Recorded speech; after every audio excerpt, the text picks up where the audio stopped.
Inc., the business of Shaquille O'Neal.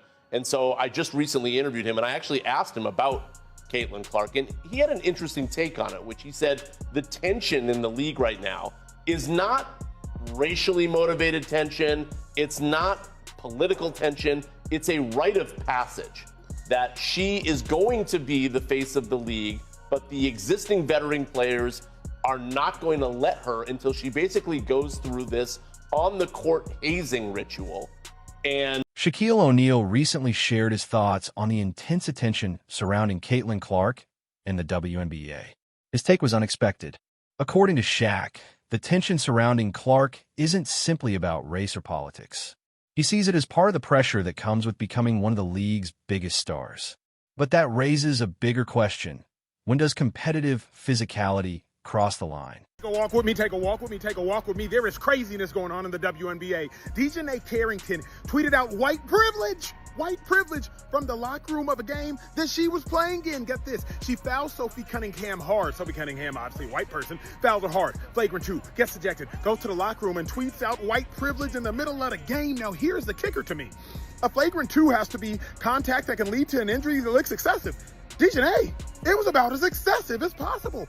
If there was any evidence of there being white privilege, this was not it. What the hell do y'all? The game suddenly turned chaotic after a hard collision involving Sophie Cunningham and DJonai Carrington. What initially looked like another intense basketball moment quickly became the center of a massive debate. Fans questioned the severity of the contact, the official's decision, and what happened immediately afterward. She's going to go walking in for a layup, and so I don't oppose the hard foul, but I also don't think that she intentionally went for the net. Stephanie White, we shouldn't be surprised. This is somebody who has come out and admitted publicly that she's uneducated on the difference between male and female. She's uneducated on. So are we really surprised that this is Stephanie White's thought process here? I've been saying Stephanie needs to be fired for over a year. The reason she never defends Caitlin is because she agrees with the rough play. In fact, she taught DJonai and AT how to play this way. Carrington was assessed a flagrant 2 and ejected, turning an already heated game into a major talking point. Some viewers believe the play was simply an aggressive attempt to defend in transition. Others felt the contact went too far. One play, 2 completely different interpretations. And that's where the controversy exploded. The crew felt that Caitlin put a little extra sauce on the forearm when she ran into that official. Did the league get this right, rescinding the technical foul? Can we see it again? Team crew in the control room, can I see it again? Because you all watched this in real time. Yeah. You all watched this happen in real time. I was surprised that a technical foul was called. Ended it because for that action being minimal, like a brush, this is what should have happened and the right thing happened. What? What is all I'm saying is I have flashbacks to college when my teammate bumped into a coach like this and it was a problem. Where your teammate did what? Bumped into one of our coaches this way and it was a problem. But I think when we analyze it, if Caitlin didn't say anything, it is marginal. I think rescinding it was fine. But I do understand in the moment how we got here. Well, the controversy didn't stay inside the arena. Carrington's social media activity became another major part of the discussion, with the phrase white privilege drawing intense reactions online. Supporters and critics immediately began debating whether the post was connected to the foul, frustration in the moment, or a much broader issue. Sophie Cunningham was going to be the next target. I've been telling you guys for weeks. Sophie would take the role of Caitlin Clark as public enemy number 1 in the WNBA dump. And yesterday was the first attack. You know, I wasn't able to predict this because I'm some brilliant scholar or philosopher. This prediction was not delivered to me in a dream or a vision that came from the dearly departed Miss Cleo. The biggest question quickly became officiating consistency. Fans and analysts started comparing the Cunningham-Carrington incident with other physical plays across the league. Should similar contact receive similar punishment every time? If the standard changes from game to game, players and fans are naturally going to demand an explanation. DJonai didn't make this play successfully, right? Trying to get a block over the top. It was a very hard foul.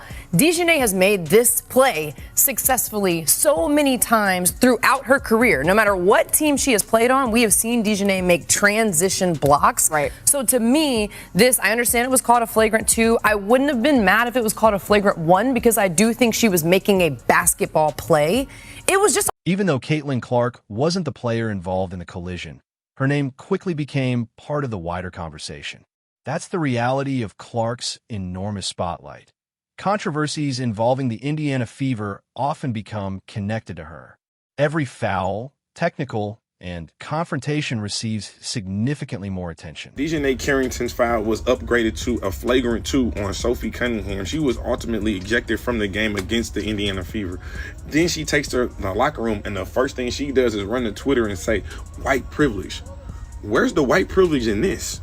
I'm watching the game, Sophie Cunningham going on a fast break. And again, DJonai Carrington, you're not going for the ball. You literally went straight for her cranium. So I don't know why you sitting here screaming white privilege after that. Don't deflect from the malicious, the blatant, and overly aggressive foul that you just created. That again, if the WNBA does not suspend you for multiple games, the whistle ended the possession, but it didn't end the controversy.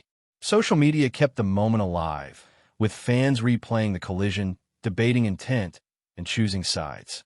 What happened during a few seconds on the court became a much larger conversation about competition, accountability, and fairness.